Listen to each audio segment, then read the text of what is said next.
Ladies and gentlemen, hello, good morning to your friends. I am here today with the JMTTv and the Pure Jamie Milne podcast. It's a bit close, isn't it? Too much. Let me introduce you to a very dear friend, an absolute quality, soul of the earth human being and a person I'm very privileged to call a friend. I love this lady dearly. A little intro. This is Candi Macknamara. She is a myotherapist. She works for a number of different places and obviously just herself, but health retreat, where she deals with people going through recovery from addiction and things like that. In tune physiotherapy. Sports physio, yeah. Yeah, sports physio. Does a bit of her own stuff. I've known Candi for a number of years. She's also a mum of some magnificently wonderful children. I get the honour of training these guys once a week as a family, which is really cool. I thoroughly enjoy it. Yeah. It's beautiful children. She's a mum. She's a super mum. She's a super health professional. I love her dearly, as I've said about 5 times now, I just realised. But it's a really interesting topic today, and one a lot of us have thoughts about, concerns about, insights about, people that we know, and it's the topic of men's mental health, which is a very, very hot topic of conversation and communication out on the various platforms. But the catalyst, before I hand over to Candi, the catalyst for this discussion, because this is a bit of an impromptu discussion. Yeah. I mean, I like any reason to sit this close to Candi, but seeing as this is a podcast, is a great opportunity. Candi one day was at work, working as a myotherapist, and in this particular day, and I'll let Candi explain a little bit more, she treated 10 men in a row. So it was a busy day at work, but it just so happens, coincidentally, these were 10 men. And in Candi's opinion, there was an enormous common thread with all of these men. And I just happened to be one of these men. And it was really interesting what Candi spoke to me about afterwards, which essentially was the catalyst for our conversation today. So without further ado, I'm going to hand over to Candi. I'm going to let her share basically what we spoke about and her thoughts, and then we'll take the conversation from there. Thank you. You're welcome. Okay, so I guess I treated 10 men. These 10 men were what some would call probably alpha males, very high achieving men in their field. All obviously on my table for a reason. So pain, injury, they were in the right place. But all very highly strung, all very, I guess, unable to switch off, to turn down that level, even when they get on the table. When people get on my table, they are generally have minimal clothing on. It's a very vulnerable kind of position to be in. So it does quite often bring out a lot of concerns, a lot of emotion. It's like being at a hairdresser. People kind of just let go when they're on my table, which is great because they feel comfortable to do that kind of stuff.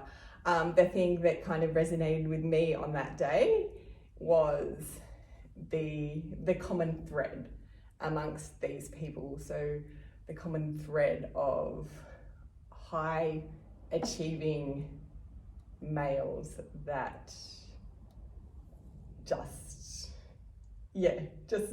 don't know how to take a step back. There's just, and all beautiful people, all beautiful, amazing people that every single one of them is a beautiful human being. But the concern with me was this, I guess, burnout that you can see in the future. And because I kind of work with people at both ends of the spectrum. So I've worked with athletes, Olympic medalists, wow, Guinness World Record holders. But in turn, I also work with people who are detoxing, people who are recovering from addiction. Wow. So you have both ends of the spectrum, and there's not a lot of difference between both ends of the spectrum. Oh no. Man, what are we doing? That is just my personal opinion, but I believe people, athletes and high achieving people, whether it be in sport, in whatever they're doing, in work, have to have some kind of something inside of them, which may also be similar to something that addicts have and people that turn them the wrong way. Maybe it's just one simple decision that makes you turn. Yeah, it was interesting because this particular day, as we alluded to at the start, there were 10 of us men, and I think were we all business owners? Yeah. So just so happened, no such thing as a coincidence, it happened that there were 10 of us, and we're like bang, bang, bang, bang, bang, seeing Candi, and obviously as Candi was saying, she noticed this common thread. And I suppose like a couple of things that I see. I mean, I don't intimately deal with people that like Candi does. I deal with human beings, at an intimate level, but different. They're obviously not half naked training in the gym, although that is debatable. I'll give or take the odd bit of clothing, but it is still rather intimate. And I suppose look, a couple of things. Look, I'm a massive fan of awareness, and I think without having awareness, it's really hard. It's pin the tail on the donkey. What is causing the problem? So there's a couple of things that and these are just my opinions and my insights. So like in the 1930s, I think Sigmund Freud, Carl Jung, a couple of these other psychoanalytical founders of our time, they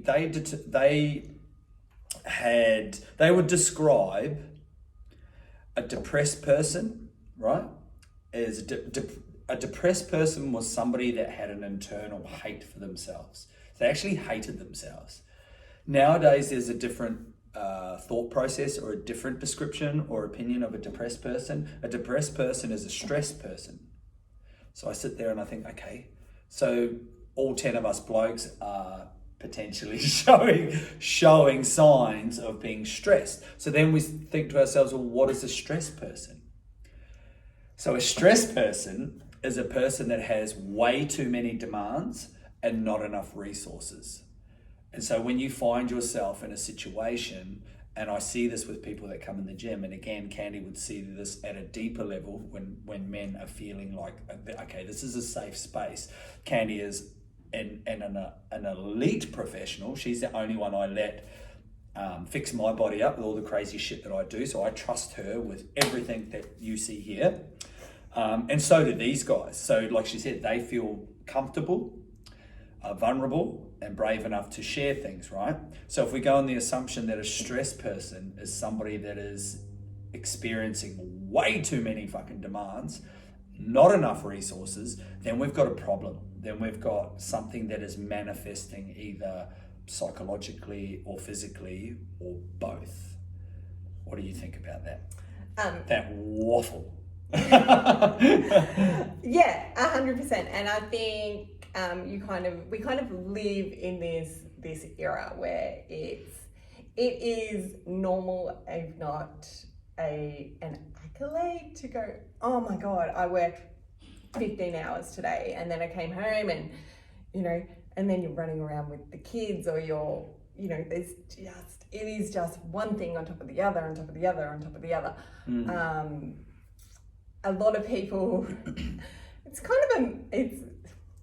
from my experience, it's a male thing too. A male will walk in to my treatment room and the phone is on, or they'll be on the phone, or they'll be sending emails, or they'll be doing something. There is never any kind of downtime.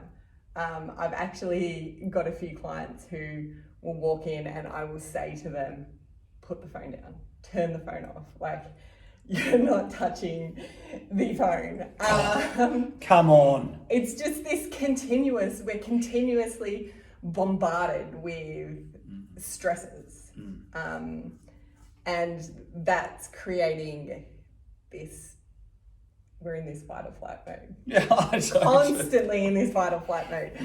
And when you are constantly in your fight or flight mode, you are doing things like activating your vagus nerve, which is increasing your heart rate, which is increasing inflammation in your body, which is, you're having issues with your gut, and the effects on your overall health are huge. All the itises, so arthritis, tendonitis, bursitis, all of these things that you walk into a physio or a manual therapist for lead back to inflammation in your body. If you're in a constantly stressed all the time, you're increasing those danger. Yep. The body's thinking you're in danger all the time. You're constantly running away from the lion. So, and that's the thing with regards to the autonomic nervous system, it doesn't know the difference between real or fake. So all of these, emails, these conversations, these platforms, these demands, your body has no idea. You could be out on the plains running away from lions, or you could be dealing with the accounts and social media platforms and got to make that phone call and got to pick the kids up from there and got to do this, got to do that, all the gotters. So your body doesn't know the difference. So it's just into that sympathetic response or sympathetic dominance, the fight or flight response. I'm feeling guilty. I'm feeling like this is directed at me. Maybe. One thing I know from my experience and working with people, and again, distinctively different from, it's kind of like the people that I work with end up going to see Candi because they're no, handball them. Just Candi, another one, bursitis, another one, tendonitis, another one. That was a joke. Fucking joke, laughing.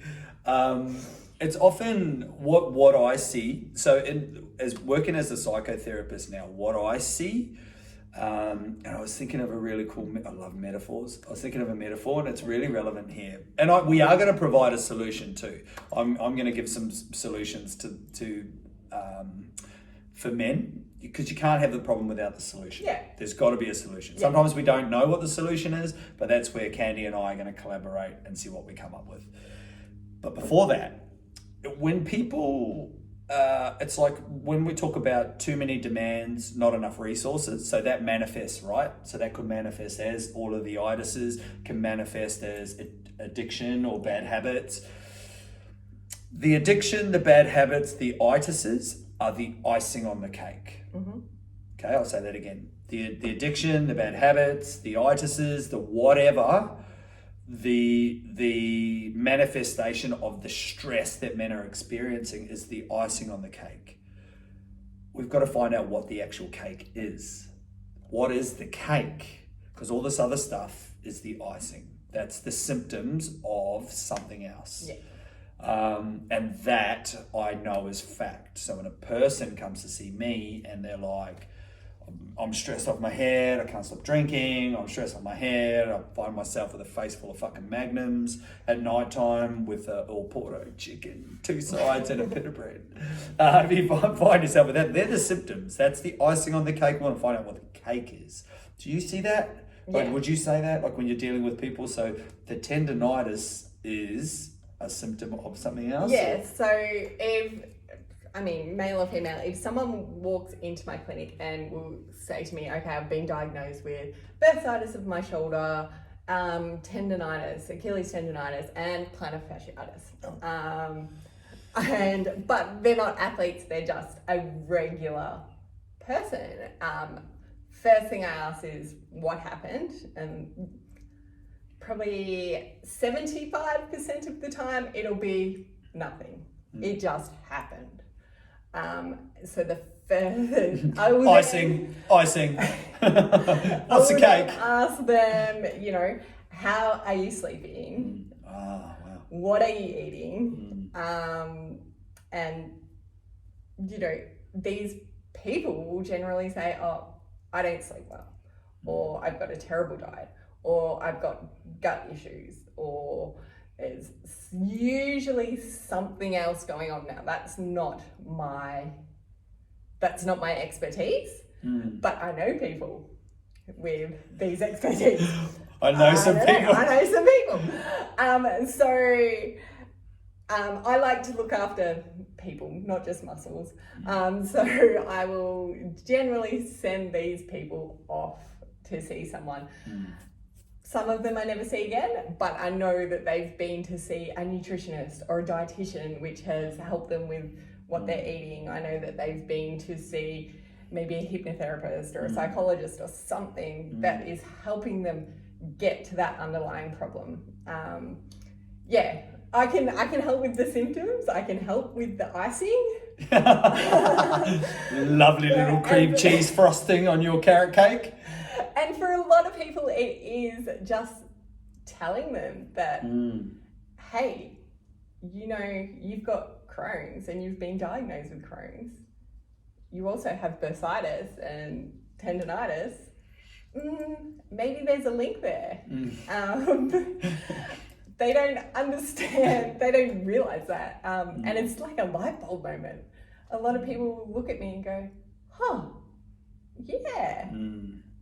Sometimes we need that reassurance, don't we? Like from a healthcare professional like yourself to say, hey, I just love the fact you're so supportive, nurturing, professional, and just the whole, whole outsourcing, as much as we want to help everybody, it's also, here I am, this is my expertise, but I know some people, and that, I think that's really beautiful, that you can provide that for people.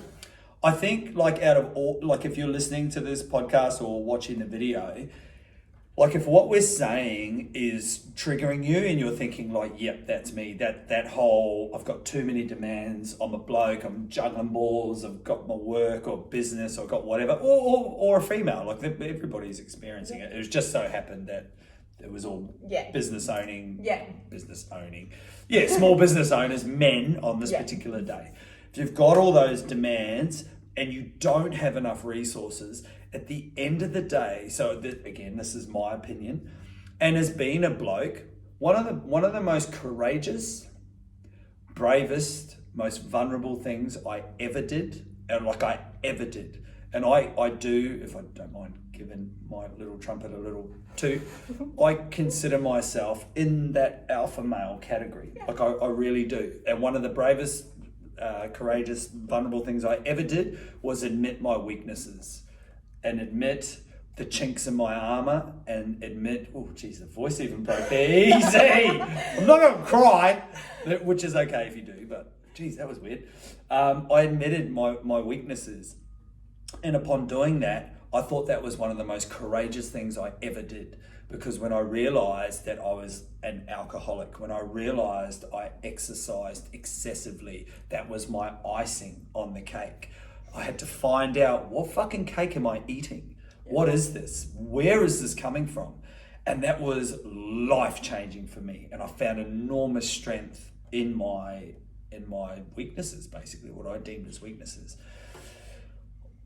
I have a small thought process around overwhelm and stress and things that people can look at and consider, so they can sort of go from burnout closer to balance. And we'll probably close up on this, but I'd obviously love Candi as a healthcare professional and myotherapist to give her opinion on it. So I had these 4 S's. The 4 S's. 4 S's. Yeah. It doesn't mean it's right, but this is my experience and my suggestions. I thought self-care was super important. So if you're watching this and you're thinking, I've got too many demands, not enough resources, self-care is a huge one, and whatever self-care looks like for you. Can I stop you there? Yeah. So you say self-care. So me as a female, if I need self-care, I will like chill out. I'll get my girlfriends and we'll go for coffee or we'll go for a walk or something like that. I'll fill myself with good people. I'll pull in the good people. Or alternatively, I am very much an introvert, so I will lock myself down, which is just me being my own company, and it's not at all it's just what I need to do to recharge myself. That's why she doesn't reply to my messages. I'm okay. So, as a male, you say self-care, but is it frowned upon to go and have coffee with your mates or go and have what is self-care for a male? Yeah, I think good point. I think it varies. I think this is where I'll circle back to awareness. Without awareness, you're kind of struggling a little bit. So if we think about what is it that makes you feel like you are taking care of you? And as an introvert as well, if I get my own time for half a day, it's a game changer. If I can be left alone on an island with no way of coming back. 60 days. 60 days, yeah. No, so I think it varies, and whatever self-care is represent, like seeing you, once a fortnight, to vent about my problems. And then I have to go into my bubble. That's why she does. See how this works? I see Candi, I vent, she then introverts, doesn't reply to me for 3 weeks. So seeing you is self-care, taking care of my work. So that's it for me. Yeah. I think it was a really good point though. But I think it's knowing what does self-care look like for you. Yeah. The other one I had, because we've got 4 S's, see what you think. Space. Allowing yourself some space. So a lot of these men that Candi's talking about, I work with them on a physical level in the gym. And exactly that. In between reps of an enormously heavy deadlift, we've got emails going, we've got everything going, and that's not space. Yeah. So space for me, I cannot. I find it very difficult. I chose my words better. I find it very difficult to be away from my phone for too long, because my phone is my lifeline to my business, my clients, and stuff like that. But I manage it for space when I'm feeling overwhelmed or stressed. I'll check my phone at 5, 10, 3, done. That's it. As opposed to beep, oh shit, beep, oh shit. Space. What do you think about that? Yeah, that's great. If you can, okay, practice what you preach. Fuck, all right. The recovery room, amazing place. You go into the recovery room. Biggie ups, Pete. Yay. Dr. Pete. We love it. I love it. You go into the recovery room, and it is called the recovery room. It's for you to check your emails. Oh. Yeah. Hello. It's for you to chill out. It's for you to. Social media. Every single person in there has their phone in their hands. True. People take their phone into the sauna. I even saw one person take their phone into the I was taking photos of you in the other sauna. Creepy. Candi. Creep. You took your phone into the spa. Easy. This isn't about me, it's about the other 9 not. men. It's I'm listing all 9 of you not. men at the bottom of the show notes. But Body by Leon. I think having Nick Andrews. Can you stop? Sorry. Confidentiality. Saying and doing are 2 completely different things. Living, being present. Yes. When we spoke about doing this podcast, I kind of went and maybe asked a few people a few questions. When they were on my table in a vulnerable position and were completely honest with me. And a lot of them came back and said being present. whilst they were on their phone. Being present, just update Insta story. Yeah, not just being in the moment is massive, and I think that's got a lot to do with space, but space like looking up is huge. Like put your phone down, look up. All right, understand point taken. What's going on Point around taken. you. Point taken. Yeah, and that's a good one. Space. It's not about you. I feel you attacked. It's Okay, the next S I had, quickly moving on. The next S I had, so we had self-care, we had space, the other one was support. So this is a big one. So in my work with people at a psychotherapy level, some people feel they don't have support. So I'm like, who's your important people? One of the first questions I ask, who are your people? Some people feel they don't have people. One, that saddens the fuck out of me. Two, without sounding cold and callous, there is someone out there for you. And sometimes we have to pay for that. I pay, or I haven't in a while, but I pay to see Candi. Candi helps my body. I haven't in a while. What's that? I do it every 2 weeks.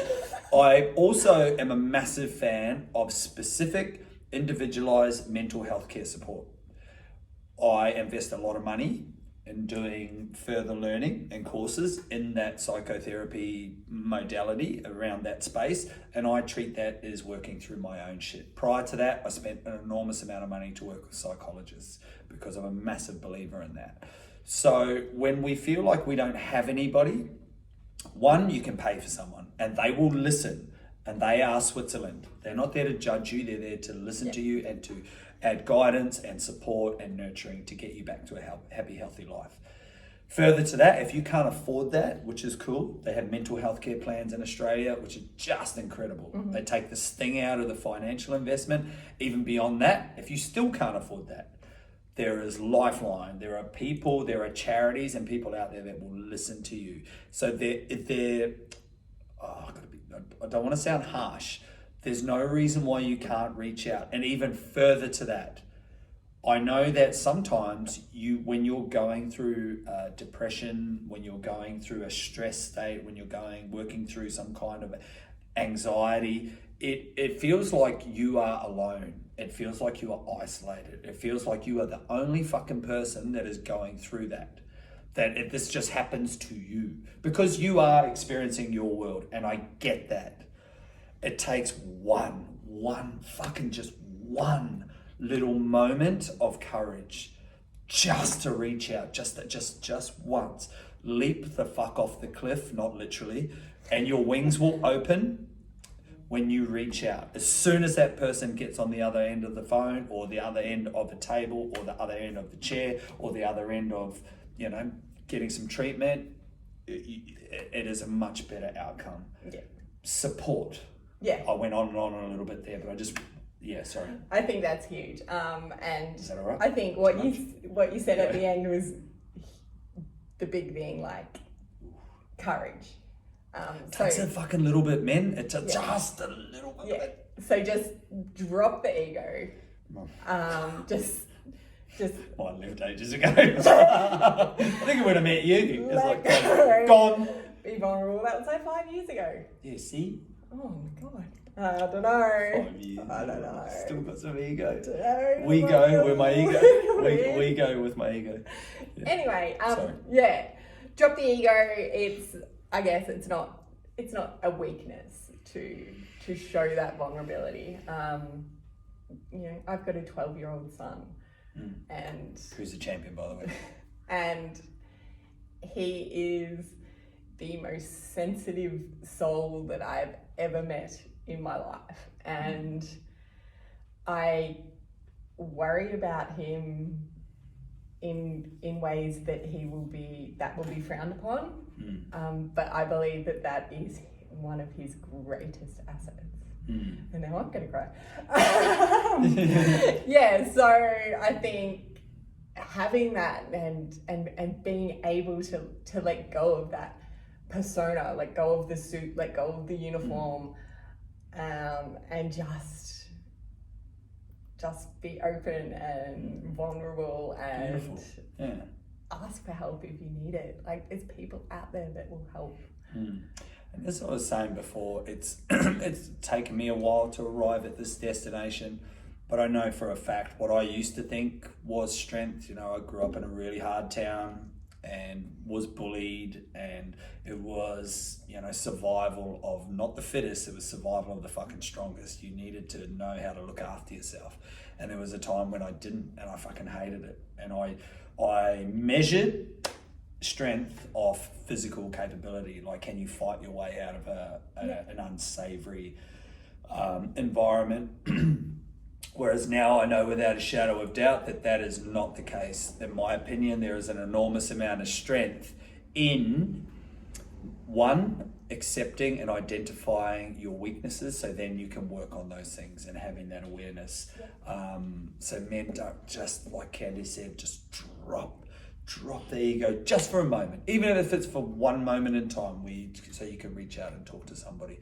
The last one I had was to systemize your world. So 50 to 60% of what we do each day is the same as what we did the day before. In a business sense, it's even more so. Where can you systemize, and I kind of feel like I should be taking my own advice here. Where can you systemize things so you can create some leverage for yourself? And leverage meaning just fucking free up some time. So you can go and hang with your son, so you can go and hang with your daughter, so you can go and hang with your kids, or hang with your important people, or hang on an island by yourself to have some space. So how can you free up some time from the mundane things? Because how you do anything is how you do everything. Yeah. Any thoughts on systemizing your world? Thoughts on systemizing? Get your clothes ready at the end of the night. They're at the end of the bed. They're at the, you know, all Yeah. those little things. A little bit of coffee in your cup in the morning, so when you get up, just hit the fucking, there it is. Yeah. All that type of shit. Yeah. Little things. Great. My thoughts on systemizing. Don't get too obsessed with systemizing. Don't, like, it's that whole living in the moment thing again. It's that whole, you know, you're constantly thinking of what's going to happen in tomorrow, or in half an hour, or you know, I was watching a TV show last night called The Kindness Diaries, which is on Netflix, and it's like just one of those warm cuddles. Are we gonna hug this out? And there was like this redneck guy who, like, from the middle of Alaska or something, like this guy is from. He was not an important person. He hadn't written books or anything. But his knowledge and his, I guess, love for life, he just kind of said, he was like, you're not 5 minutes from now, or you're not 5 minutes in the past. You are now. You're here and you're now. And I just went, hey, yeah, that's so true. Yeah, so just having that ability to go, this is where I am, this is what I'm doing, and I am going to enjoy it for this. Love it. Ladies and gentlemen, the one and only Candi Macknamara, myotherapist, mother, wonderful, amazing, magnificently beautiful human being. I love you, and I thank you for everything that you do for me and all these people. And now the rest of the world, hopefully, will get to share some time with Candi and enjoy some of her wisdom and insights. And I thank you for your time. Thank you. Bring it in, girl. Oh, there we go. See, I'm getting my support, men. There's one of my support people getting cuddles. Thank you, team. Go well. How good was that?